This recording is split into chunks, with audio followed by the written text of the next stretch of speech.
বিএনপির জনাব তারেক রহমান আছেন, জামাতের শফিকুর রহমান আছেন। অরিজিনাল যে ফরাসি যারা, তারা কেমন, আর যারা বিভিন্ন দেশ থেকে এসে অভিবাসী হয়েছেন তারা কেমন? ওনার কথায় আমি এক লাফে 2010 সাল 11 সালে চলে গেছি। উনি যখন কথাটা বললো, সাকিব আল হাসান কিংবা মাশরাফি বিন মুর্তজা, তারা তাদের পেশায় থাকতো, খেলাটা করতো। আমার যদি এখানে কাটস না, আমার শরীর থেকে রক্ত বাইর হবে না, কালো কালো কষ্ট বাইর হবে। আমাদের দেশে এটা একদম উল্টা। গুগলে চার্জ দেন বাংলাদেশ লিখিয়া, দেখবেন যে কাপড় চাপড় নাই, মহিলা কতগুলা বুড়া মরা যাইতেছে, এই ছবি বাংলাদেশের। যারা সেলিব্রিটি লেভেলের লোক, যারা শোবিজ ওয়ার্ল্ডে কাজ করেন, তাদের জন্য খুব সহজ। জুলাইয়ের একজন নেতা তিনি বলতেছে প্রবাসী কারো বাংলাদেশে নাক গলাতে পারবে না। সাকিব আল হাসান বা মাশরাফির মতো লোকজন কি রাজনীতিতে আসার অধিকার নেই?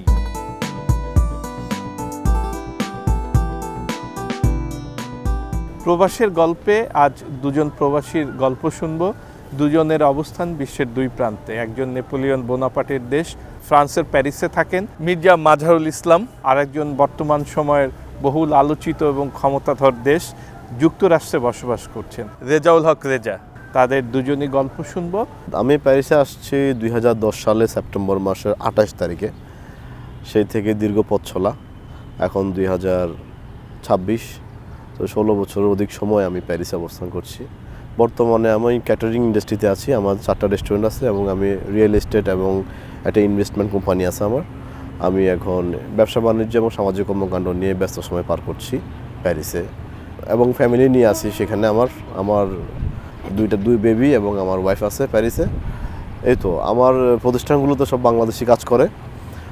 আমরা দেশের বাইরে থাকলেও আমাদের মন পড়ে থাকে দেশের মানুষের কাছে। এই জন্য যদি নিজের প্রতিষ্ঠানে কোনো বাংলাদেশিকে কাজে রাখা যায়, তো মনে হয় দেশের একটু উপকার করলাম, দেশের মানুষের পাশে থাকলাম, নিজের মাটির পাশে থাকলাম। সেই জন্য আমার সকল প্রতিষ্ঠানেই আমি সবসময় চেষ্টা করি বাংলাদেশিদেরকে প্রায়োরিটি দিতে। যদিও কাগজের পেপারের কমপ্লিকেশন থাকেও, অনেক সমস্যা থাকেও, তারপর আমরা প্রায়োরিটাইজ করি হচ্ছে আমাদের নিজস্ব দেশীয় যে কোনো একজন মানুষকে যদি স্বাবলম্বী করা যায়। কারণ একজন প্রবাসী কিন্তু সে শুধু একজন প্রবাসী না, সে কিন্তু একটা পরিবারকে সে সাপোর্ট করে। একজন প্রবাসীর ফ্যামিলি 10 থেকে 12 জন 15 জন মানুষ কিন্তু তার একার ইনকামের উপর নির্ভর করে। তো বাংলাদেশের ইকোনমির সবচেয়ে বড় ফ্যাক্ট হচ্ছে যে রেমিটেন্স যোদ্ধাগুলা। তো এই জন্য একজন রেমিটেন্স যোদ্ধা হয়ে আমি সবসময় চেষ্টা করি আমার বাংলাদেশের মানুষদের পাশে দাঁড়াতে। এই জন্য আমি শুধু প্যারিসে বসে ব্যবসা বাণিজ্যের পাশাপাশিও আমি একটা ফাউন্ডেশন আমি রেজ করি। ওইটা ফ্রান্স গভর্নমেন্ট কর্তৃক স্বীকৃত, এবং গত বছর সেপ্টেম্বর মাসে বাংলাদেশ গভর্নমেন্ট কর্তৃক আমি স্বীকৃত হয়েছি। এটা নাম হচ্ছে মির্জা ফাউন্ডেশন। আমি আমার একক অর্থায়নেই এই সংগঠনটা চালাই যাচ্ছি। আমি ফ্রান্সে গিয়েছি। ফ্রান্স হচ্ছে মানবতার দেশ, আপনি জানেন। সারা পৃথিবী থেকে লাখ লাখ শরণার্থী প্রতি বছর ফ্রান্সে যাচ্ছে। ইউরোপের হাব আমরা বলি, ইউরোপের গেট বলি আমরা ফ্রান্সকে। আমি যখন ফ্রান্সে যাই 2010 সালে, তখনকার পরিবেশ অনেক কঠিন ছিল আমাদের জন্য। পেপার করা ছিল সবচেয়ে টাফেস্ট একটা ম্যাটার। তারপরেও ফ্রান্স গভর্নমেন্ট একটা সুবিধা হচ্ছে, ফ্রান্সে আপনি পড়াশোনা করতে পারেন ফ্রি অফ কস্ট। উচ্চতর পড়াশোনা যতটুকু আপনি করতে চান করতে পারেন, you don't have to pay anything. তো এই জিনিসটা আমাকে সবসময় অ্যাট্রাক্ট করেছিল, এবং আমি ফ্রান্স গভর্নমেন্টের সহযোগিতা আমি মাস্টার্স পর্যন্ত কমপ্লিট করতে পেরেছি। এবং সেই সুবাদে আমার জীবনের প্রতি গতি মোড় ঘুরে গিয়েছে। আমি এই জন্যই ফ্রান্সকে চয়েস পছন্দ করেছি। ইউরোপের অন্যান্য দেশ থেকে ফ্রান্সে আপনার ব্যবসা বাণিজ্যের সুবিধা অনেক বেশি। ফ্রান্সে আপনি সেটেল হতে পারলে আপনার your life will turn very shortly. আপনি যদি রাস্তাঘাটগুলোকে সঠিকভাবে খুব শর্টলি টার্ন করতে পারে কেন? সুবিধাটা আছে এই জন্য করতে পারেন হচ্ছে আপনার ইকোনমিক্যালি স্ট্রং একটা কান্ট্রি। এটা হচ্ছে মানুষের, আমরা ফ্রেঞ্চে বলি পুবা দাসা, হচ্ছে মানুষের ক্রয় ক্ষমতা অনেক বেশি। আমার যে প্রতিষ্ঠানগুলো, একটা আইফেল টাওয়ারের পাশে, একটা প্যারিস সান-জার্মান ক্লাবের পাশে, আরও দুইটা এরিয়াতে, আপনার ওয়ার্ল্ড যখন রিসেশনে চলে যাচ্ছে মুদ্রাস্ফীতির কারণে, পৃথিবীর বিভিন্ন দেশে, পর্তুগাল বলতে পারি, স্পেন বলতে পারি, বা ইউরোপের অন্য দেশগুলো যখন হিমশিম খাচ্ছে, কিন্তু ফ্রান্স কিন্তু হিমশিম খাচ্ছে না। আপনার করোনা পরবর্তীতে সিচুয়েশনও কিন্তু ফ্রান্স গভর্নমেন্ট খুব স্ট্রংলি হ্যান্ডেল করেছে।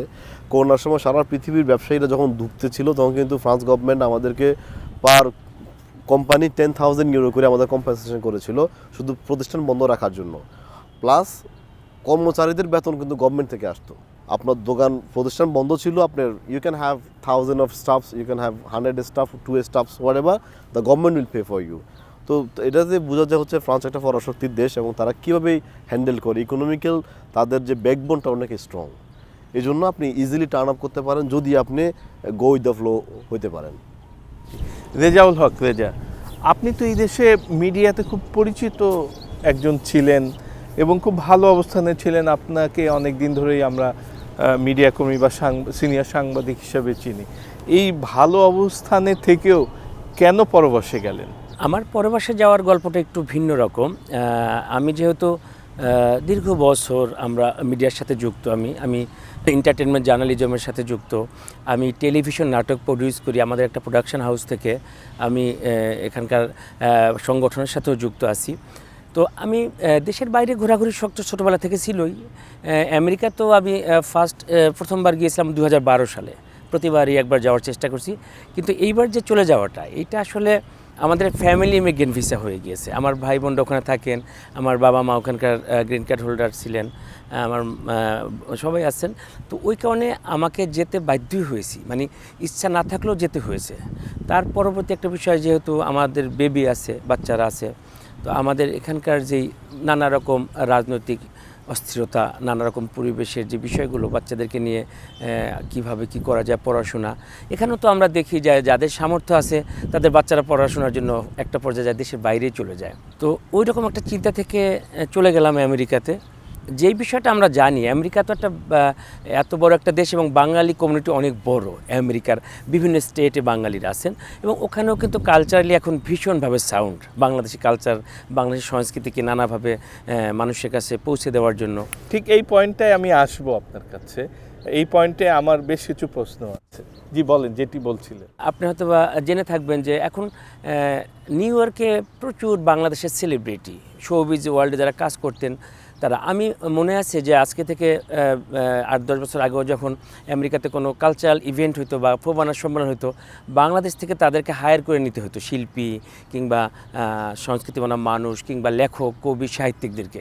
তাদের এখন দেখা যায় আসলে অতটা বেগ পেতে হয় না, ওরাই ওখানে সেটেল হয়ে গেছেন। এরকম বিষয় অনেক বড়। তো সুতরাং আমরা ওখানেও কাজ করার সুযোগ আছে, বাংলাদেশে যে কাজটা করতাম ওখানেও সেই রকম বিষয় আছে। আর বাচ্চা কাচ্চার পড়াশোনার একটা সুযোগ তো আছেই, যেটা মির্জা বলতেছিলেন যে আমাদের বাংলার আমেরিকার একটা বিষয় আছে, ওখানে স্কুল লেভেলে ছেলেমেয়েদের পড়াশোনাটা একদমই ফ্রি, এবং ফ্রি তো বটেই, আমার বাচ্চার ওখানে অ্যাডমিটেড। তো মজার ব্যাপার হচ্ছে ওদের স্কুলের সকালে ব্রেকফাস্ট ফ্রি, ওদের দুপুরে লাঞ্চ ফ্রি, এবং এটা বুফে স্টাইলে। আর এখন যেহেতু বাংলাদেশি মানুষ প্রচুর, ওখানে ওরা হালাল ফুডের একটা আলাদা কর্নার করে। তো বাচ্চাদেরকে আনন্দে রাখার জন্য যত ধরনের যা দরকার এগুলি ওই দেশের স্কুল শিক্ষক কিংবা নানা রকম কাজের মধ্যে তারা পায়। এটা একটা বিষয়। তো সব কিছু মিলিয়ে আমরা তো একটু হতাশাগ্রস্ত মানুষ, বাংলাদেশের মানুষ। আমরা আশাবাদী হইতে চাই, কিন্তু নানা রকম পরিস্থিতি আমাদেরকে সেই আশায় নানা রকম হতাশা তৈরি করে দেয়। তো দেখা যাক কী করা যায়। যেটি আপনার কাছে জানতে চাচ্ছিলাম, আমি বললাম যে আপনার কাছে প্রশ্ন আছে। একটা সময় বাংলাদেশকে প্রচুর মিডিয়ার সেলিব্রিটিদের নিয়ে যাওয়া লাগতো, এখন নিয়ে যাওয়া লাগছে না, কারণ অনেকে ওইখানে বসবাস করছেন স্থায়ী।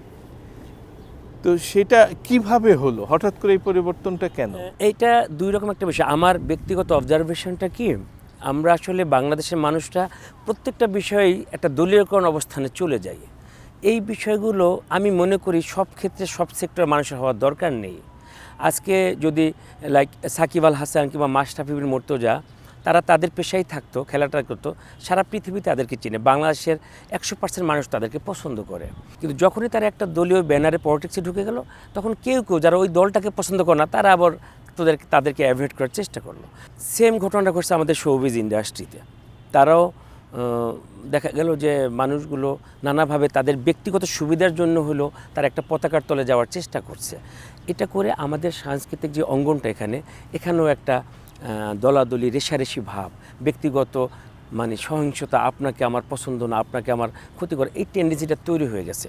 তো ওই কারণে যাদের সুযোগ আছে, আমেরিকাতে একটা গভর্নমেন্ট একটা সুন্দর সুযোগ করে দিয়েছে, যাদের স্পেশাল একটা কোটা আছে ওখানে আপনার ইমিগ্রেন্ট হওয়ার জন্য, যাদের যে ধরনের ক্যাটাগরিতে। তো স্পেশাল কোটায় যারা সেলিব্রিটি লেভেলের লোক, যারা শোবিজ ওয়ার্ল্ডে কাজ করেন, তাদের জন্য খুব সহজ। তারা যদি মনে করে যে তারা ওই দেশে স্থায়ী হতে চায়, তাদের বিভিন্ন ডকুমেন্ট যদি ওকে থাকে, গভর্নমেন্ট তাদেরকে অ্যাপ্রুভাল দিয়ে দিচ্ছে। তো ওই যেই কথা শুরুতেই বলছিলাম যে বাংলাদেশে যেহেতু তারা কিছুটা হতাশায় থাকে, ভবিষ্যৎ কী হবে ব্যক্তিগত কেরিয়ার কিংবা পরবর্তী প্রজন্মের জন্য, তারা মনে করতেছে দেশ থেকে ওখানে তারা সেফ থাকতে চায়, ওই কারণেই তারা ওইদিকে এখন move আপনি করার চেষ্টা যেটি করে। বলছিলেন যে সাকিব আল হাসান বা মাশরাফি বিন মুর্তু যারা রাজনীতিতে আসছেন, তারা হ্যাঁ নির্বাচন করেছেন, কিন্তু আসলে ওই অর্থে রাজপথের রাজনীতিতে এসছেন কিনা এটা বলা অনেকেই একমত নাই বলার না সঙ্গে। ওইটা আমি এখন আমার প্রশ্ন যেটি সেটি হলো যে তাহলে এই গতানুগতিক রাজনীতি ভাঙিয়ে যারা যুগ যুগ ধরে চলছেন তাদের হাতে কি রাজনীতিটা থাকবে? আমরা সাকিব আল হাসান বা মাশরাফির মতো লোকজন কি রাজনীতিতে আসার অধিকার নেই? অবশ্যই আমি আছে। এই উত্তরটা আপনার কাছে নিব। তার আগে যদি একটু আমাদের প্যারিসের আইফেল টাওয়ারের প্যারিসের ভাইয়ের কাছে আর একটু জেনে আসি মির্জা ভাই, যে সেইখানে বাঙালি কেমন কি পরিমাণ আছে বাংলাদেশি, এবং তাদের যে মিডিয়ার কথা যে কালচারাল বিষয়গুলো বলছিলেন রেজাউল হক, এই বিষয়টা যদি একটু বলেন আপনি। ফ্রান্সে বর্তমানে প্রায় 1 লাখের উপরে প্রবাসী বাংলাদেশি রয়েছেন। আমি 2010 সালে যখন যাই তখন হাতে গোনা ছিল কয়েক হাজার, এখন সেটা অনেক বেশি বেড়ে গিয়েছে। আর 5 আগস্টের পরে অনেক নতুন নতুন মানুষ রাজনৈতিক অঙ্গনের সাংস্কৃতিক অঙ্গনের মানুষজনকে আমরা দেখতে পাই, অনেক কন্ট্রোভার্সিয়াল ক্যারেক্টারগুলোকে আমরা প্যারিসে দেখি। এখন সাংস্কৃতিক অঙ্গনেও আমেরিকার মতো না। আমি নিজেও যখন ইউএসএতে গিয়েছিলাম কয়েক দফা বিভিন্ন কারণে, তখন আমি অবাক যে বাংলাদেশের নায়ক নায়িকার অর্ধেকে ওই ইউএসএতে সেটেল। আপনি রাস্তায় হাঁটতে গেলেই ওনাদের গায়ের সাথে দেখা খাবেন। এখানকার অনেক বড় সেলিব্রিটি ওইখানে বাজারে ব্যাগ নিয়ে হাঁটতেছে। তো এটার বাইরে যে কথাটা বলছেন আমি ওনার সাথে অ্যাগ্রি যে সবার জন্য সব কিছু না, আর সবাই সব কিছু করতে গেলেও নিজের লিমিট জানা দরকার।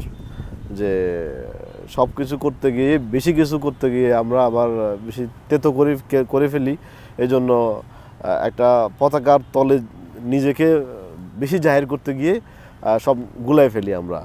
যে এই জন্য আমাদের শেষ আশ্রয়ের যে জায়গাটা, শেষ বিশ্বাসের জায়গাটা, সেটা নষ্ট হয়ে যায়। তো বাংলাদেশি কমিউনিটি তো ফ্রান্সে বর্তমানে আমি ইদানিং কয়েকজন ভালো ভালো বাংলাদেশি শিল্পীকে আমি দেখেছি। আগে আমি নিজে বিভিন্ন একটু নাম যদি বলেন তাদের। নাম না বললে মনে হয় তারা খুশি হবে। তারা খুশি না, আমরা জানলাম কে কোথায় আছেন।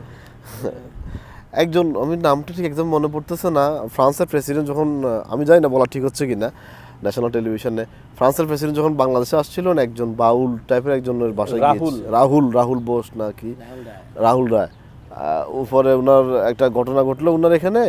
আমি গতকাল পরশু একটা প্রোগ্রাম দেখতেছি, উনি গান গাইতেছেন প্যারিসে। আমার কাছে এটা মনে হইলো ঠিক হয় না, স্ক্রিপ্টেড। আচ্ছা আপনি কি জানেন যে তার বাড়ি ঘর, তার গানের যে সরঞ্জাম সবকিছু পুড়িয়ে দেওয়া হয়েছে? হ্যাঁ আমি দেখেছি তো। এবং তার কাছে যে অমূল্য বেশ এই গ্রাম বাংলার যে গান গাওয়ার সরঞ্জাম, বলা হতো তার কাছে যা আছে বিশ্বের অন্য কোথাও কারো কাছে নেই, সেগুলো পর্যন্ত পুড়িয়ে দেওয়া হয়েছে। না এটা তো অবশ্যই আনফরচুনেট। তো তারপরেও কি মনে হয় ওনার এই দেশে থাকা উচিত? বা উনি যে আপনি যেটি বললেন, মানে উনি যাওয়াতে আপনি খুব একটা খুশি এটা মনে হয়নি? না না আমি খুশি। ওনার মধ্যে যে গুণী মানুষ আমাদের এখানে গিয়েছেন, উনি ছাড়াও আরও অনেকে, আমি নাম বলতে চাচ্ছি না, আমি অনেককে দেখেছি যারা বিভিন্ন ব্যানারে ছিল, এখন ওনারা ওইখানে গিয়েছেন। তো ওনারা যদি ব্যানারটা পরিহার করতেন, শুধু নিজেদের কর্মটা করতেন, তাহলে বাংলাদেশ থেকে ওনারা কন্ট্রোভার্সিয়াল হইতেন না। আর এটা বাংলাদেশের সংস্কৃতি অঙ্গনের জন্য এটা পজিটিভ একটা সাইন বহন করতো। আমি এটা বিলিভ করি, স্ট্রংলি বিলিভ করি। যেটা ভাই মাশরাফির কথা বললো বা সাকিব ভাইয়ের কথা বললো, ওনারা তো আসলে বাংলাদেশের আইকন ছিল। এখন আপনি আমার যেটা বলছেন যে তার মানে কি রাজনীতি সবসময় মুরব্বীদের হাতে থেকে যাবে আর কারো হাতে আসবে না, সেটাও কোয়েশ্চেন। সব সম্ভবের দেশ বাংলাদেশ, কোনটা বলবে? সাকিব বা মাশরাফির কারণে কিন্তু পট পরিবর্তন হয় নাই। সেই ক্ষেত্রে আপনি কি মনে করেন কি না যে যাদের কারণে পট পরিবর্তন হয়েছে, যাদের জন্য মানুষ পরিবর্তন চেয়েছে, তারা ব্যর্থ, সাকিব বা মাশরাফি তো ব্যর্থ না, তাহলে কেন এরা ভুক্তভোগী হবে? কেন বা এরা রাজনীতিতে আসবেন না? এটা হচ্ছে আমাদের জহিরান লিখে গিয়েছিলেন না, 1000 বছর ধরে।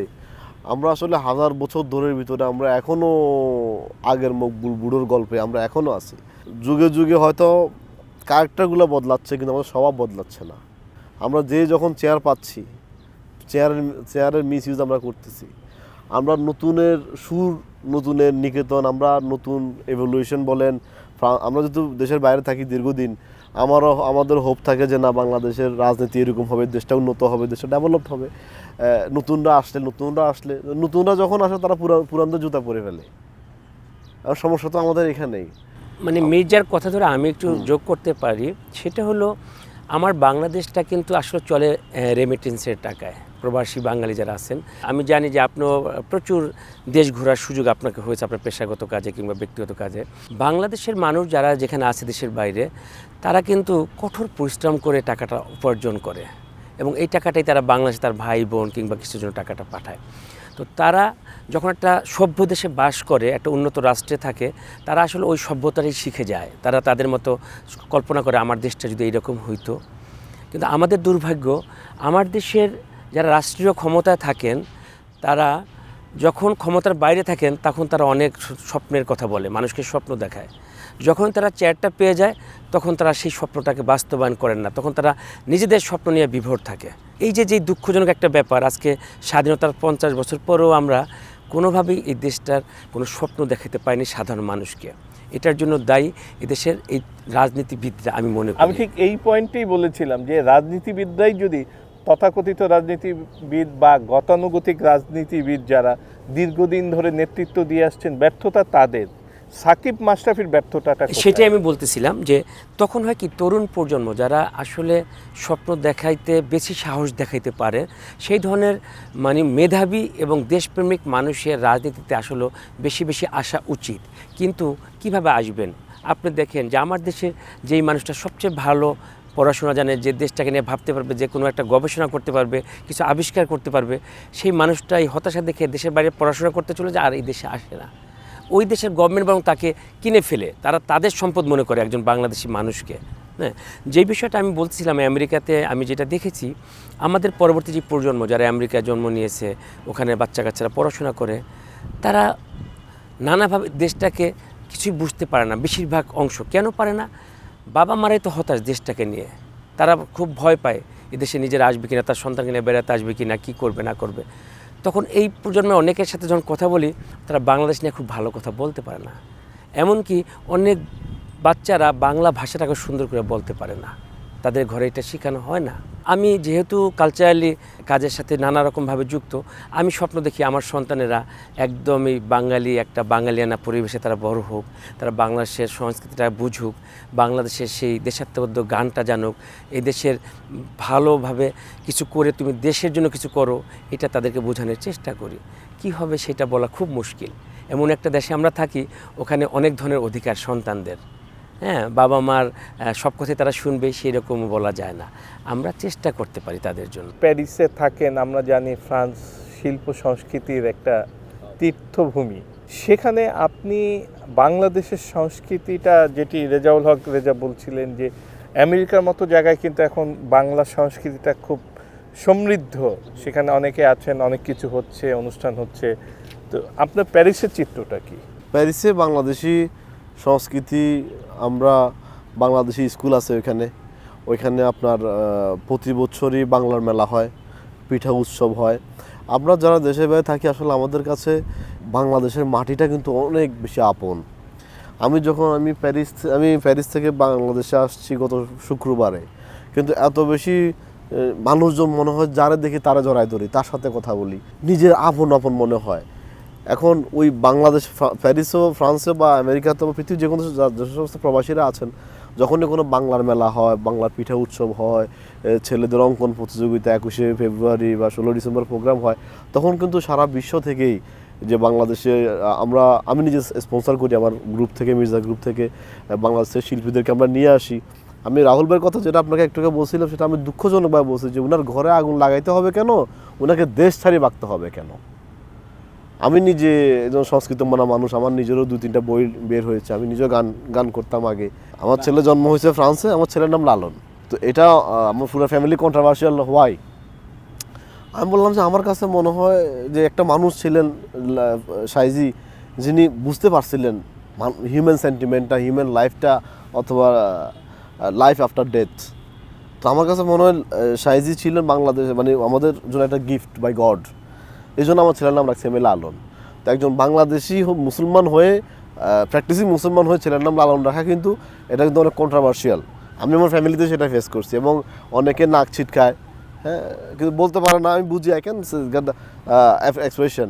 কিন্তু আপনি যেটা বলছেন, দেখেন লালন নামটা আমি রাখছি কিন্তু এই সংস্কৃতি ধারণ করেই বিদায়। আমার ওয়াইফ যখন আমাকে বললো তুমি লালন কেন রাখলা, আমি বললাম এই ছেলে জন্ম হয়েছে প্যারিসে, বাংলা কথা বলে, বাংলা যাবে কি যাবে না, কিন্তু সে যখন ব্যাখ্যা মানুষের কাছে বলবে লালন হচ্ছে এই, লালন হচ্ছে সেই, তখন মানুষ লালনকে চিনবে, লালনের মাধ্যমে সে আমার বাংলাদেশকে চিনবে। তো আমাদের শেষ প্রচেষ্টা থাকে কিন্তু দেশের মাটিতে কবর হওয়া, এই দেশেতে জন্ম, এই দেশেতে মৃত্যু। সকল প্রবাসী দেখবেন একটা আহাজারি থাকে। ভাই যে কথাটা বলছে, হয়তো বা উন্নত জীবনের জন্য আমরা দেশের বাইরে চলে যাই, সেফটি সিকিউরিটি চিন্তা করে আমরা দেশের বাইরে চলে যাই, কিন্তু শত কিছুর পরেও কিন্তু নিজের জন্মভূমি এটা, নিজের মাটি এটা। আপনি যখন নিজের মাটিকে টাচ করবেন, বাংলাদেশে এসে যখন খালি পায়ে হাঁটবেন, ইউ ফিল যে এটা আমার ঘর, এটা আমার বাড়ি। আমার ফ্রান্সে কি আছে না আছে হোয়াট এভার, কিন্তু এখানে খালি পায়ে আমি হাঁটলে মনে হয় যে এটা আমার মা, আপনি আমার ভাই, এটা আমার ভাই, আপনার সবাই আমার লোক। I don't have to express it in another language, আমার নিজের ল্যাঙ্গুয়েজে, আমার মাতৃভাষা। আমরা তো আপনার একটা আবেগী জাতি। আপনার যে সমস্ত জাতিগুলো বদ্বীপে বড় হয়, জন্ম হয়, ক্যারাবিয়ান, আমরা তো একটা ক্যারাবিয়ান, আমরা বদ্বীপ বাংলাদেশ, আমরা কিন্তু এটা ইমোশনাল, আমরা প্রচুর আবেগী জাতি। আমাদের আবেগটা কিন্তু ভর করে কিন্তু যখন বাংলাদেশের জাতীয় সঙ্গীতটা বেজে উঠে, যে কোনো জায়গায় দেখেন চোখে পানি চলে আসতেছে। জাতীয় সঙ্গীতটা লেখা রবীন্দ্রনাথ ঠাকুরের, মানে আমরা কিন্তু কালচারালি কিন্তু আমরা নরিশড। আপনি বলছেন ফ্রান্স কালচারের শহর, আমি কিন্তু বাংলা সংস্কৃতি যদি দেখি, সাইজি বলেন, লালন শাহ, কাজী নজরুল ইসলাম, জসিমউদ্দিন বা আমাদের রবীন্দ্রনাথ ঠাকুর, আমরা কিন্তু কালচারালি ভেরি এনরিচড। কারণ পলিটিক্যাল ডিস্টার্বটা যদি আমাদের সাংস্কৃতিক মানুষগুলোকে না করতো, আমার কাছে মনে হয় ওনাদের আরও জয়নাল আবেদিন তৈরি হইতো বাংলাদেশে, আরও বড় বড় শিল্পী তৈরি হইতো। কিন্তু কেন হইতেছে না, কেন হচ্ছে না, কেন তাদেরকে পতাকার নিচে যাইতে হইতেছে বারবার, কারণে অকারণে, স্বইচ্ছায় অইচ্ছায়, কেন আমাদের সব সেক্টরের ভিতরে আমাদের রাজনীতি আসতে হবে?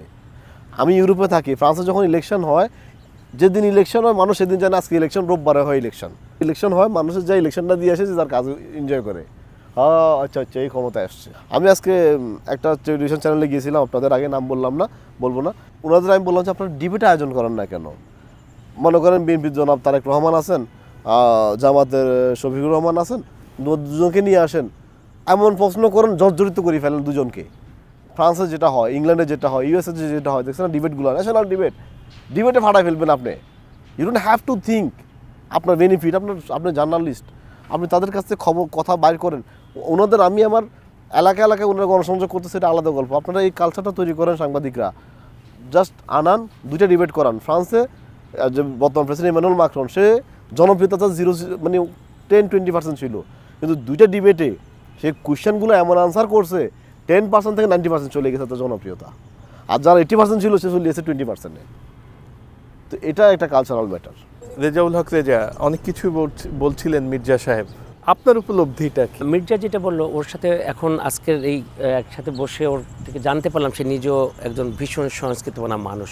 সে লালনকে ধারণ করে এবং ওইটা ওর প্রথম গেট আপ দেখে আমার কেমন যেন সন্দেহ হয়েছিল, এবং সে তার সন্তান নামও রাখছে লালন। এটা কিন্তু একটা বড় রকমের ভালোবাসার জায়গা, দেশপ্রেমের একটা। আমেরিকায় এই চর্চাটা কতটা দেখেন? আমেরিকাতে আমি আমেরিকা কানাডা দুইটা দেশেই ঘোরাঘুরির সুযোগ হইতেছে, তো আমেরিকাতে এটার চর্চা আছে এখন, এবং ম্যাক্সিমাম স্টেটই আছে। হ্যাঁ, যেমন আপনাকে আমি একটা তথ্য দিই যে আমেরিকাতে দীর্ঘ 40 বছর যাবৎ ফোবানা সম্মেলন নামে একটা সম্মেলন হয়, যেখানে তোর আমেরিকার সকল বাঙালি কমিউনিটির একত্রিত হওয়ার একটা জায়গা, তাদের সংস্কৃতিকে পরবর্তী প্রজন্মের কাছে পরিচয় করিয়ে দেওয়ার একটা মাধ্যম, ব্যবসায়িক লোকজনের নতুন করে ব্যবসা করার একটা সার্কেল তৈরি করা, সব কিছু মিলে ফোবানা সম্মেলনটা খুবই আলোচিত। এখনকার সময়ে যদিও এটা 2-3টা পার্টি এটা হয়, সম্মেলনটা হয়, তো একটা পার্টি এবার নেক্সট সেপ্টেম্বরে ফ্লোরিডাতে যে ফোবানা সম্মেলনটা হবে, এটার সঙ্গে আমি যুক্ত হয়েছি। আমি এটার কনভেনার হিসেবে আছি। কিছুদিন আগে বাংলাদেশের ঢাকা রিপোর্টার্স ইউনিট আমরা একটা প্রেস কনফারেন্সও করেছি, এটা জানান দেওয়া বাংলাদেশের মানুষকে, বাংলাদেশের সংস্কৃতি অঙ্গনকে, মিডিয়াকে। এই ফোবানার যে লক্ষ্য, সেই লক্ষ্য কতটা সফলতা পেয়েছে? সেই বলছিলাম, ওই লক্ষ্যগুলো এক এক সময় এক রকম বিষয় থাকে, তো ওখানে ওদের কতগুলো পার্ট থাকে। ওরা বাংলাদেশি একদম বাচ্চা ছেলেদেরকে নিয়ে একটা শিশু চিত্রাঙ্কন প্রতিযোগিতা করে বাংলাদেশের কালচারকে ধারণ করার জন্য। ওখানে ওদের বাংলাদেশি সঙ্গীতকে প্রতিদিন সঙ্গীত পরিবেশন হয় নানা রকম মাধ্যমে, নানা রকম শিল্পীরা। ওখানে বাংলাদেশি ব্যবসায়ীরা গিয়ে তাদের ব্যবসাটাকে কিভাবে পরিশীলিত করা বা আরও বৃদ্ধি করা যায়, আমেরিকার সাথে কিভাবে ব্যবসা করা যায়, উত্তর আমেরিকার সাথে কীভাবে করা যায়, সেটার একটা পার্ট তাদের করে। তো এটা হচ্ছে, এবং এটার যে একটা হয় না তারা, এতে করে যারা প্রবাসী বাংলাদেশি ছেলেমেয়েরা আছেন যারা বড় হচ্ছেন ওখানে, ওরা বাংলাদেশটাকে কোনো না কোনোভাবে একটু চেনার চেষ্টা করে। এখন যেহেতু যুক্ত হয়েছি, এবার আমার প্রোগ্রামের ডিজাইনটা একটু ভিন্নভাবে আমি করতে চাই, এবং দীর্ঘ বছর যেহেতু বাংলাদেশে এগুলি নিয়ে আমরা কাজ করেছি, ওটার যদি কোনো রকম কিছু অভিজ্ঞতা ওখানে দিতে পারি, আমি মনে করি বিগত দিনের ফোবানা সম্মেলন চেয়ে এবারের সম্মেলনটা একটু ব্যতিক্রম হবে, এবং বাংলাদেশি প্রজন্ম, বাংলাদেশি যারা আছেন তাদের ভালো লাগবে, তারা একটা বাংলাদেশকে চেনার সুযোগ পাবে ওখানে। আচ্ছা, একটা জিনিস জানতে ইচ্ছে করছে আমার, আবহাওয়ার যেই একটা বৈচিত্র্যতা, আপনি জন্ম থেকে এদেশে থেকেছেন, এদেশের আবহাওয়াটা আপনার নিশ্চয়ই অনুকূলে, কিন্তু এমন দেশে গিয়েছেন যেখানে এই মুহূর্তে তুষার ঝড় হচ্ছে, সেইখানে সারভাইভ করা কতটা কষ্ট, কখনো মনে হয় কি না সব ফেলে দেশে চলে যাই? এইটা যদি বলি এটা ভিন্ন একটা আবেগের জায়গা, তো আমার ব্যাখ্যাটা ভিন্ন রকম। এটা হয়তো বা যারা প্রবাসী বাংলাদেশি বা আমেরিকান যারা আছেন তারা কতটা মেনে নেবেন জানি না। আমি মাঝে মাঝে চিন্তা করি যে বাংলাদেশের মানুষ বিদেশে কেন যায়, তখন আমার ব্যাখ্যা তিন রকম হয়েছে। যে একটা সময় যারা 20-25 বছরের যুবক কিংবা যুবতী, যারা একদমই হতাশাগ্রস্ত থাকে মানুষ, এই দেশে তাদের কিছু করার থাকে না, তারা চেষ্টা করে বাপদাদার ভিটের জায়গা জমি বিক্রি করে বিদেশে চলে যাওয়ার জন্য। ওখানে যেহেতু শ্রমের মূল্যটা বেশি, শ্রম দিলে তারা ইনকাম করতে পারে বেশি, এটা একটা পার্ট। আর এক শ্রেণী আছে যারা এই দেশে ভালোভাবে লেখাপড়া করতেছে কিন্তু খুব ভালো একটা জব করতে পারে না, কিংবা তাদের সামাজিক মর্যাদা এরকম মনে করে না, তারা একটা ট্রাই করার চেষ্টা করে ওখানে চলে যায়, যাই মনে করে যে একটা কাজ করব, টাকা ইনকাম করব, তারপরে বিয়ে শাদী করব, সংসার করব, দেশের বাড়িতে একখণ্ড জমি কিনবো, একটা ফ্ল্যাট কিনবো, এই স্বপ্ন তারা দেখে। আর আমার মতো মানুষ যারা আমরা এই বয়সে বিদেশে গিয়েছি, আমি আসলে এখানে কোনো স্বপ্নই দেখি না। কেন দেখি না? যে কোথায়? এখানে আমেরিকাতে যদি আমাকে থাকতে হয়, আমাকে ওই রকম ঘন্টা ধরে কাজ করে খেতে হবে, উপার্জন করতে হবে। আমার দেশের মতো চাইলেই কোনো নিয়ম অনিয়ম করে ওখানে টাকা ইনকাম করার সুযোগ নেই। ওখানে আপনাকে নিয়মের মধ্যেই থাকতে হবে। সেই থাকতে গিয়ে যে শ্রমটা আমাকে দিতে হচ্ছে, আমি মনে করি আমার ওয়াইফ, আমাদের দুজনকে জব করেও আমার এই 3 বাচ্চার সংসারকে টিকিয়ে রাখা আমার কাছে মনে হয় খুবই দুঃসাধ্য। যদি নিউ ইয়র্কের মতো একটা জায়গায় আমি থাকতে চাই, ওখানকার যে বাসা ভাড়া, ওখানকার যে জীবনযাত্রার মান, এটা মেনটেন করতে গিয়ে আমাদের মাস শেষে একদম হ্যান্ড টু মাউথ হয়ে যাব, কিছুই থাকবে না। হ্যাঁ, তো যেই স্বপ্নটা মানুষ দেখে, আমাদের সেই স্বপ্নটা বাংলাদেশে যদি পূরণ হয়ে যেতে পারে, বাংলাদেশেই করা যায়, তাহলে আমার কাছে মনে হয় এই বয়সে বিদেশে গিয়ে যে গাধার মতো শ্রম, এই শ্রমটা তুমি দেশেই দাও না, তুমি দেশে বসে গ্রামে গিয়ে মাছ চাষ করো, এটা অনেক বেশি ইনকাম হবে, অনেক বেশি কিছু হবে। তোমার ওই সব ভালো চিন্তাটা বাংলাদেশে তুমি বাস্তবায়ন করার চেষ্টা করো, এটাও হয়। তো সুতরাং যারা দেশের বাইরে থাকে তাদের ব্যাপারে আমি খুবই সম্মান নিয়ে বলি, তারা ভীষণ পরিশ্রম করে, কঠোর পরিশ্রম করে। যে আবহাওয়ার প্রসঙ্গটা আপনি বলছেন, যে এখনকার যে আবহাওয়ার যে অবস্থা, আমি যতটুকু জানি আমেরিকার 8টা-9টা স্টেটে এই মুহূর্তে ইমার্জেন্সি জারি হয়েছে, ভীষণ তুষারপাত হচ্ছে, এত বরফ পড়তেছে যে ইলেকট্রিসিটির লাইনগুলোতে তারের মধ্যে ওটা ঢুকে ইলেকট্রিসিটি বন্ধ হয়ে যাওয়ার সম্ভাবনা আছে। ঝড় হচ্ছে, গাছ ভেঙে বাসার উপর পড়তে পারে। তাদের সকল ঘোষণা দেওয়া হচ্ছে কেউ ঘর থেকে বের হতে পারবেন না। এবং আজকে যেটি সকালে দেখলাম যে আপনি বের হবেন যে আপনার মূল ফটক দিয়ে তুষার পরে সে ফটক আটকে আছে, সেই বলছি চাইলেও বের হতে না, কোনো সুযোগ নেই। তো বাংলাদেশি মানুষ আমরা যারা খোলা বাতাস খাওয়ার মানুষ, আজকে আপনি আমাদের যেভাবে বসিয়েছেন যে আমরা উন্মুক্ত, আমরা যে কোথায় বসছি এটা দর্শক হয়তো বা কল্পনা করতে পারবে না যে এটা একটা টেলিভিশন চ্যানেলে রুফটপে বসে আমরা গল্প করতেছি, মনে হচ্ছে যে আমি একদম, হ্যাঁ, ষোলতলার উপরে, মনে হচ্ছে এটা দেখা যাবে যে আমি কোনো একটা স্টেডিয়ামে কিংবা কোনো একটা সবুজ অরণ্যের মধ্যে বসে আমি কথা বলছি। তো এই স্বপ্নটা আপনি আমেরিকায় বসে দেখতে পারেন না এখনকার সময়। আপনাকে হিটার চালিয়ে থাকতে হবে 24 ঘন্টা, ঘরের মধ্যে বসে থাকতে হবে। হিটিং এটা এমন হতে পারে আপনার নাক দিয়ে রক্ত বের হয়ে যাবে। আপনি এই যে কষ্ট, এই যে এটা হঠাৎ করে কেউ গিয়ে এমন ধাক্কা খাবে, তখন তার বিদেশে থাকার কোনো ইচ্ছেই থাকবে না। ওই যে বলছিলাম যে কিছু মানুষ আছে সবাই ধাক্কা খায়, কিন্তু যাদের কোনো অপশন থাকে না ফিরে আসার, যাদের কোনো রকম সুযোগ নেই, তখন তারা কাজ করে, 1 ঘন্টা কান্না করে ঘরে ফিরে জীবনযাপন ওইভাবেই করে, আস্তে আস্তে তারা ইউজড হয়ে যায়। হয়তো বা 10 বছর 20 বছর পর তারা কোনো রকম স্বপ্নর জায়গাটা মনে করে যে না, এখন আমার বাড়তি কিছু উপার্জন হয়েছে, আমি দেশের বাড়িতে কিছু করতে পারবো, এই স্বপ্ন দেখেই তারা বাঁচে। আমরা তো স্বপ্নবাজ মানুষ, আমরা স্বপ্ন দেখতে ভালোবাসি। বাধ্য হয়ে কেন থাকছেন? সন্তানের জন্য, মানে আগামী প্রজন্মের জন্য কি? ওইটা আমি শুরুতেই বলেছিলাম, যে যদি এক কথা বলি আগামী প্রজন্মের জন্য, ওদের পড়াশোনা, ওখানকার যে জায়গাটা। কিন্তু সেখানেও আমি একটা বিষয় বলে রাখি, আমার যে আগামী প্রজন্ম তারা যখন থাকলে যে খুব ভালো কিছু করবে, ভালো হবে, সেটা আমি কোনো গ্যারান্টি দিতে পারি না। ওরা যেটা করতে পারবে, ওদের জীবনযাপন, ওরা বেঁচে থাকবে।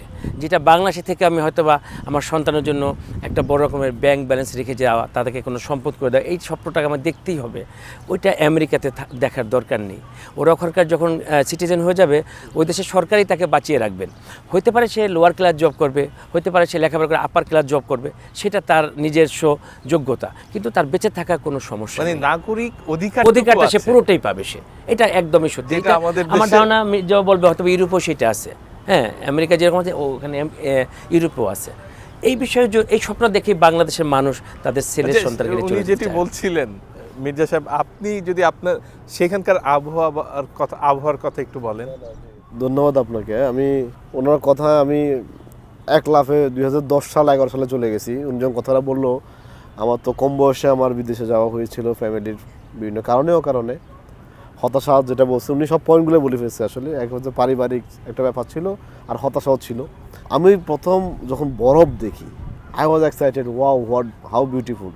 কিন্তু যখন এই বরফ মারেয়া রাত ভোর 4টা বাজে, আমি ইউনিভার্সিটি যেতাম বাসে করে বসে, এই বিদেশিদের সাথে তার গায়ে গন্ধ, তারা বুড়া মানুষ, যারা, আমি গ্রামে ছিলাম, গ্রাম থেকে শহরে যেতাম পড়াশোনা করতে।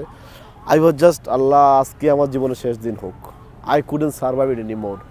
এরপর যখন ডিউটি করা শুরু করলাম, প্রবাসীদের একটা সমস্যা কি জানেন, আমাদের ভালো লাগার জায়গা হচ্ছে দেশে ফোন দিয়ে একটু কথা বলা। আর দেশে যখন আমরা বন্ধুরে ফোন দিলাম, আমাদের কোনো বন্ধু থাকে না। কথা শুনতে খারাপ শুনতে, কোনো প্রবাসীর বন্ধু থাকে না, মা থাকে না, বাপ থাকে না, ভাই থাকে না, বোন থাকে না। প্রত্যেকটা মানুষের কাছে আমরা একটা সাবজেক্টে পরিণত হয়ে যাই, যে সাবজেক্ট সে আপনাকে, you have to fill up the demand.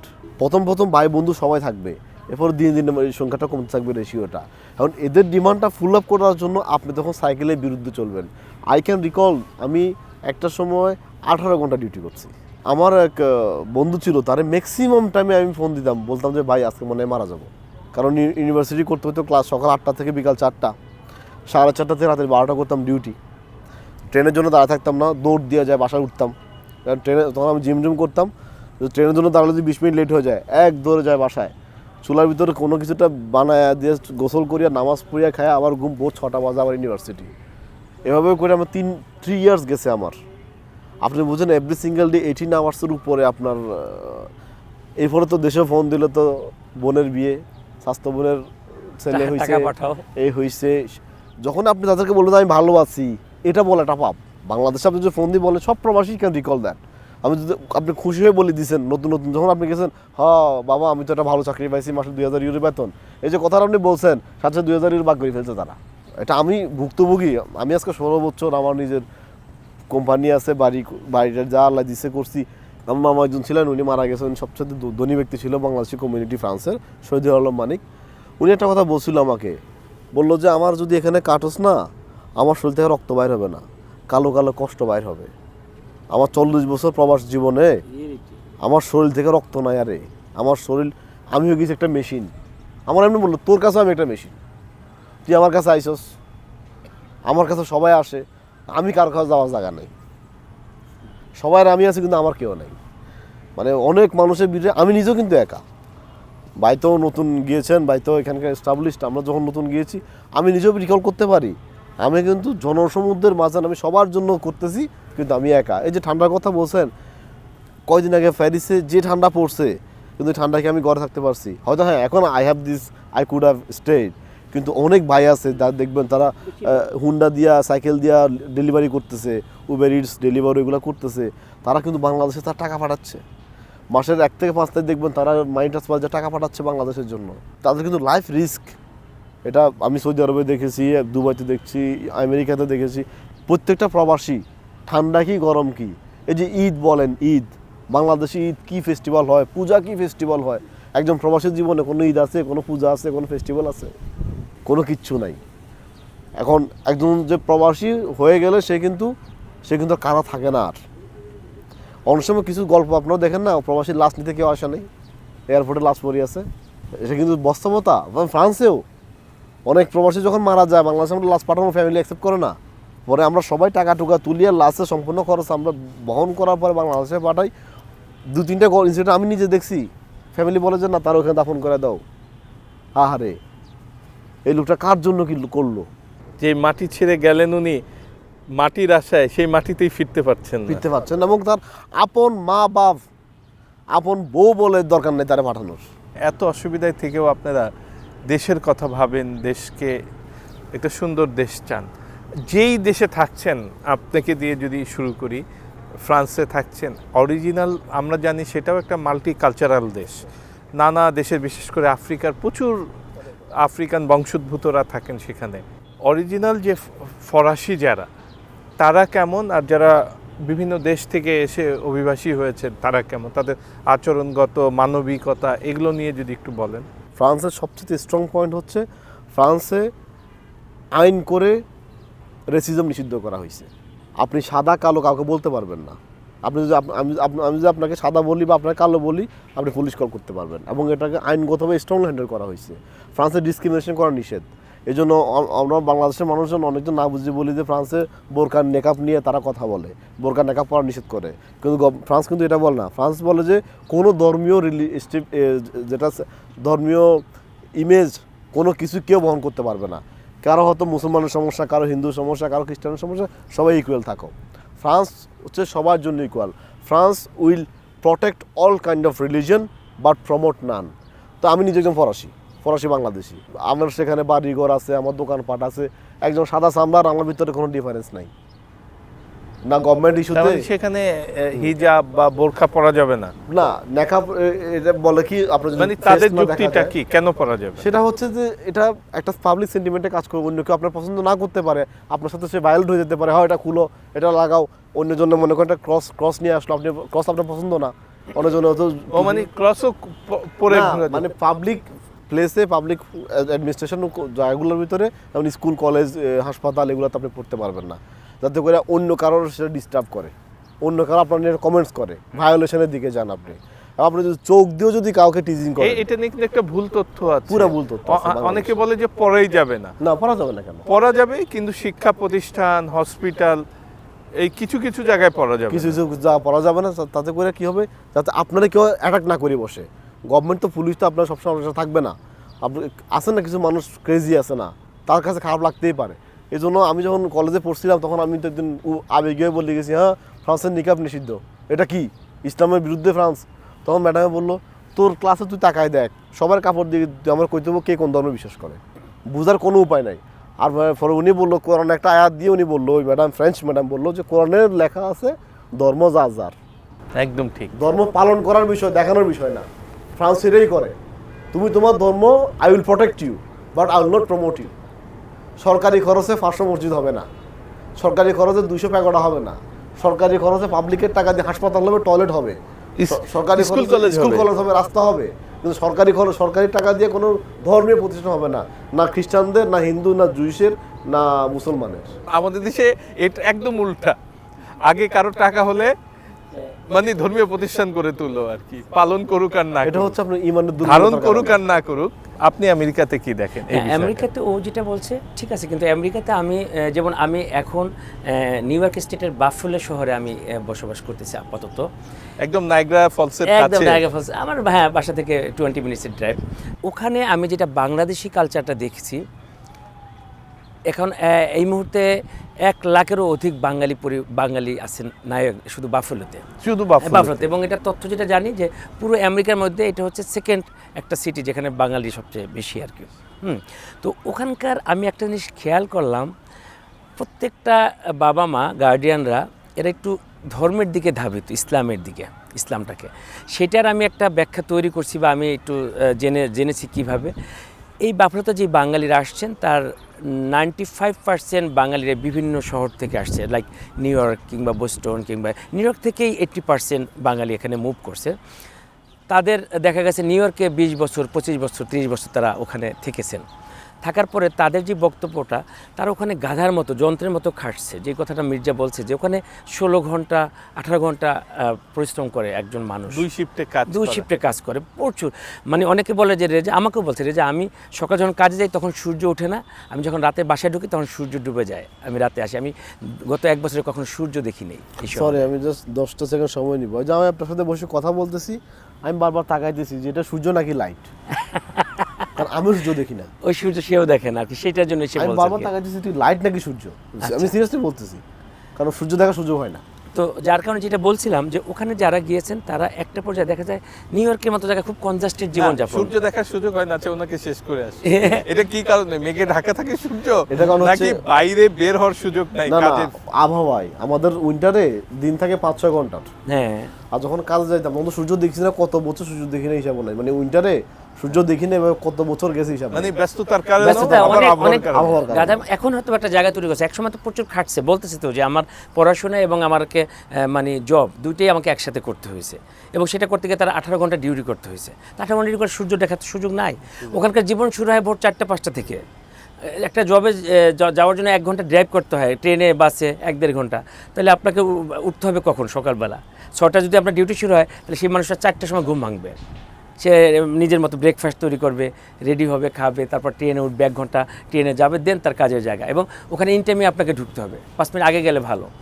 যাই হোক, যেটা বলছিলাম, তো বাফেলোতে যে বাঙালিরা আছেন তারা ওই নিউ ইয়র্কের মতো জায়গায় 1 রুমের বাসা থেকে থেকে তাদের জীবন শেষ, তাদের সন্তানদেরকে নিয়ে তাদের ইনকাম করছে, টাকা পয়সা গাধার মতো খাটছে। তো বাফেলোর যে সুবিধাটা ছিল এই আফটার কোভিডের পরবর্তী সময়ে ওই শহরের বাড়ি ঘরের দাম তুলনামূলক খুবই কম ছিল। তো বাংলাদেশি মানুষরা দেখলেন 2 রকম, ওখানে প্রচুর ইসলামী সেন্টার তৈরি হয়েছে, মাদ্রাসা হয়েছে, মিনিমাম 80টা মসজিদ হয়েছে বাফেলোতে, 80টা মসজিদ। কিছু কিছু মসজিদে আজান দেওয়ার পারমিশনও পেয়েছে। তো এই যে বিষয়গুলো হয়েছে, যেটা আপনারা নিশ্চয়ই এখন দেখেন যে নিউ ইয়র্কের এখন মেয়র হচ্ছে মুসলিম। তো এই যে মুসলমানদের যে আধিক্যটা, এটা দিন দিন বাড়তেছে। বাফেলোতে তারা মুভ করলো, যে 1-2টা বাড়ি কিনলো, 3টা বাড়ি কিনলো, তারপরে একটা বাসায় তারা থাকেন, 2টা বাসা ভাড়া দিচ্ছেন, এবং তারা ঢাকার মতো 2-3টা বেডরুমের একটা বাসা নিয়েছে, বাচ্চাদেরকে সুন্দর একটা পরিবেশ দিছে। তারা এখানে কেউ ইউনিভার্সিটি পড়ে কিংবা কেউ জব করে, তখন তাদের ইনকামটা তুলনামূলক কমে যায়, কিন্তু তাদের খরচটাও কম, জীবনযাত্রার মানটাও কম। তারা করে কি, বেশিরভাগ গার্ডিয়ানরা দিন শেষে 5 ওয়াক্ত নামাজ মসজিদে পড়ে। তারা খুব মন খারাপ করে বলতো যে রেজা, গত 1 বছরে নিউ ইয়র্কে ছিলাম, কখনো জুমা নামাজটাও পড়ার সুযোগ পাইনি, কেমনে পাবো? ওই সময় আমার কাজ করতে হতো, তা আজান তো দেখতাম না, শুনতাম না, আমরা তো মুসলমান, নামাজটা পড়তে হয়। ওই সুযোগগুলো তারা বাফেলোতে দিচ্ছে। হ্যাঁ, তো বাঙালি কমিউনিটির এই জায়গাগুলো হয়েছে, ওরা অনেকে আছে নিজে নামাজ পড়ে না, কিন্তু সন্তানদেরকে মাদ্রাসায় পড়াচ্ছে।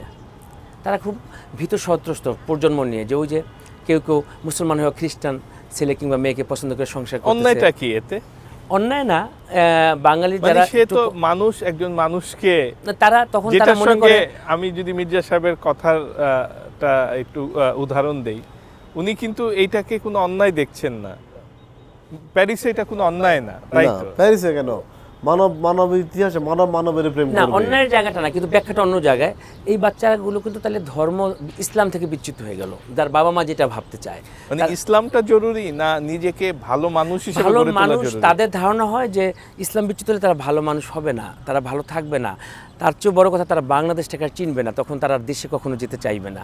হ্যাঁ, পরের যে প্রজন্ম, এরপরে 3rd প্রজন্ম যখন চিন্তা করবেন, তারা তো বাংলাদেশ নামেই তাদের কাছে আর আসবে না, তারা বাংলাদেশটাকে পছন্দ। আর যেটা বলছিলাম যে ওই যে মির্জাও যেটা বলছে, আমেরিকাতেও তো যেহেতু এটা একটা ইমিগ্রেন্ট কান্ট্রি, ওখানে ব্ল্যাকদেরও মানে মারাত্মক আধিক্য আছে বিভিন্ন শহরে।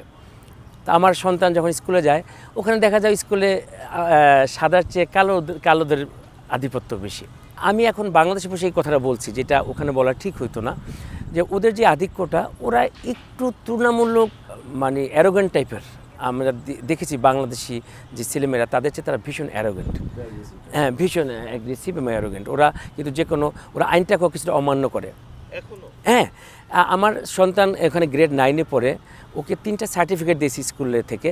সে খুব ভদ্র ছেলে, সে খুব ভালো পড়াশোনা করে, এবং তার ড্রেস আপ খুব সুন্দর। এটা বিষয়টা এরকম, ওই যে বেশিরভাগ যারা আসে ব্ল্যাক যদি বলি, আফ্রিকান বলি, তারা পরে ওদের কোনো ড্রেস আপ নাই, যা মন চায় তাই পড়তেছে। ওখানে যখন আমরা গার্ডিয়ানরা বাচ্চাকে আনার জন্য লাইনে দাঁড়াই, ওই গার্ডিয়ানদের গাজার মুখের গন্ধে আমরা দাঁড়াতে পারি না, এবং খুবই নোংরা। ওরা পরিষ্কার না, ওরা ঠিকমতো গোসল করে কিনা আমার সন্দেহ আছে। মির্জা ভালো বলতে পারবে, দীর্ঘ বছর ছিল ওখানে।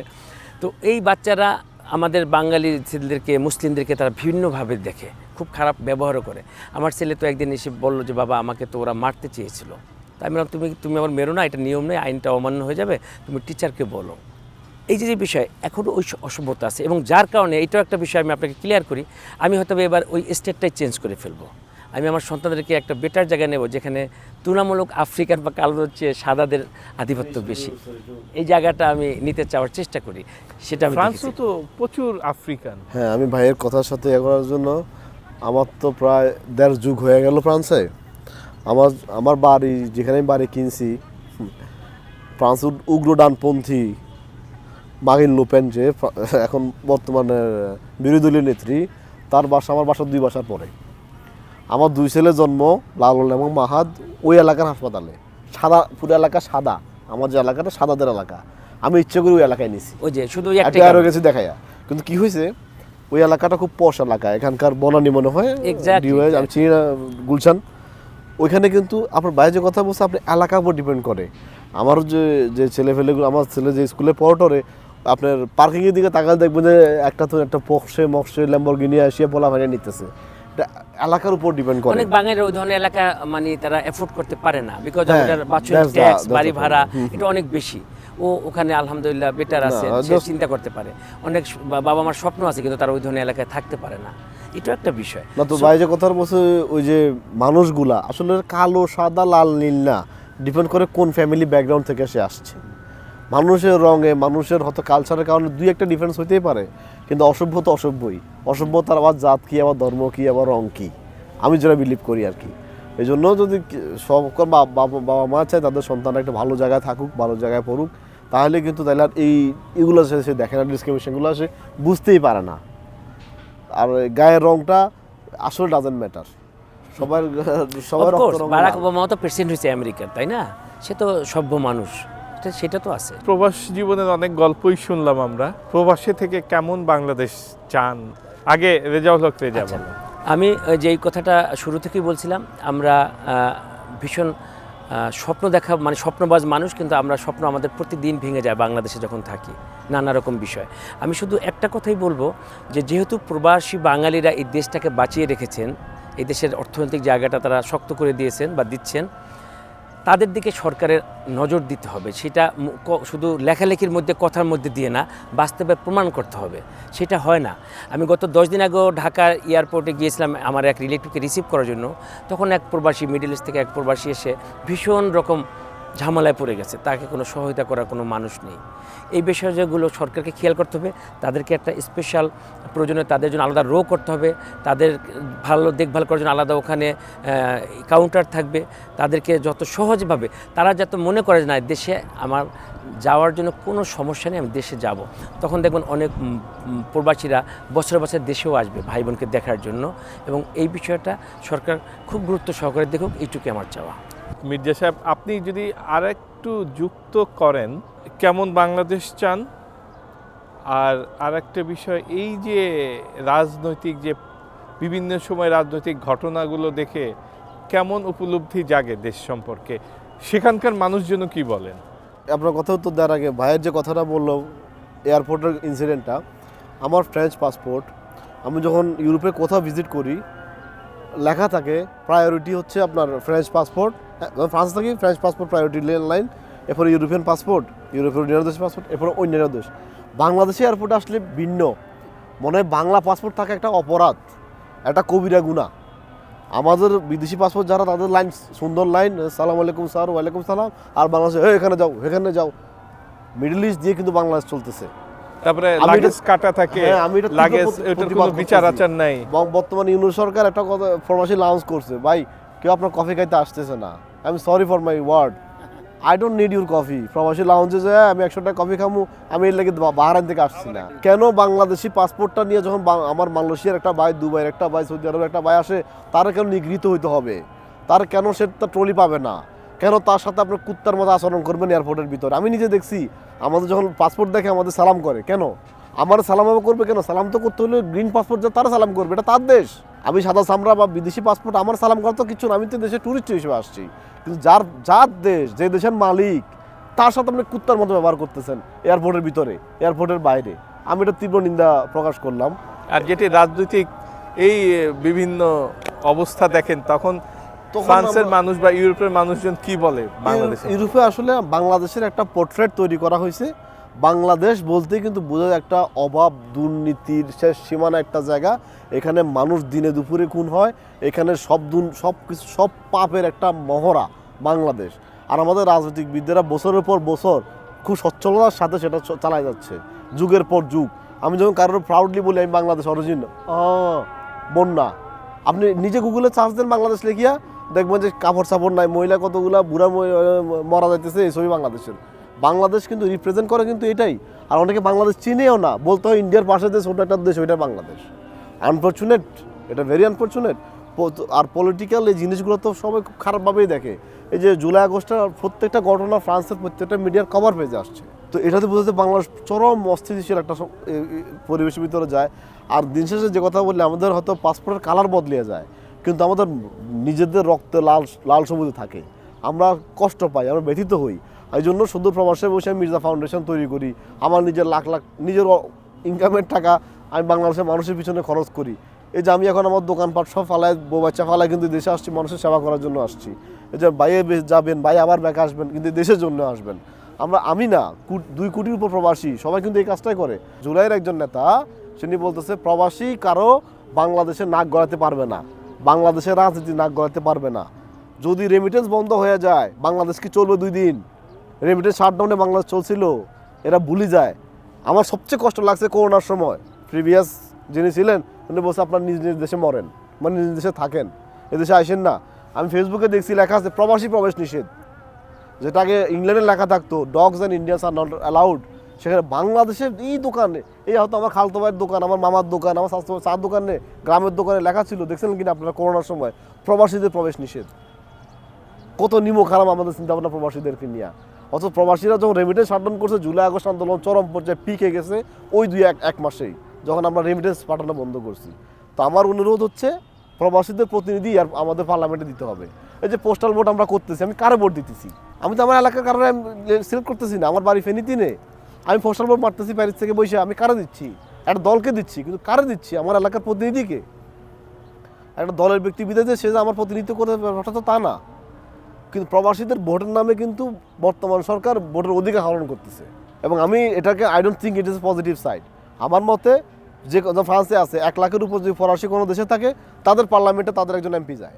সৌদি আরবে 80 লাখ না 70 লাখ প্রবাসী আছে, সৌদি আরবের থেকে একজন এমপি কেন বাংলাদেশ পার্লামেন্টে আসবে না? সবার জায়গা হয়, প্রবাসীদের জায়গা হয় না? খালি প্রবাসীদের জায়গা হয় খালি বাংলাদেশের যে বাংলাদেশ ব্যাংকের রিজার্ভ বাড়ানোর জন্য। প্রবাসীর কাজে খালি এটা। প্রবাসীর লাশ নিয়ে আমি আন্দোলন করছিলাম, প্রবাসীর লাশ কেন প্রবাসী টাকা দিয়ে পাঠাতে হবে? বাংলাদেশ গভর্নমেন্ট করে কি? পৃথিবীর কোনো দেশে আপনি দেখবেন না বাংলাদেশ গভর্নমেন্ট এটা পে করে। আমরা চাঁদা তুলি, প্রবাসী লাশ পাঠাই। আমরা পৃথিবীর এভরিহোয়ার ইন দ্য ওয়ার্ল্ড 2 কোটির উপরে প্রবাসী সারা পৃথিবীতে বাংলাদেশকে চালায় রাখতেছে। গার্মেন্টস আর রেমিটেন্স, মানে সব ছোট লোক, এদের বাসায় সব ছোট লোকের কাঁধে কিন্তু এই বড় দেশটা চলতেছে।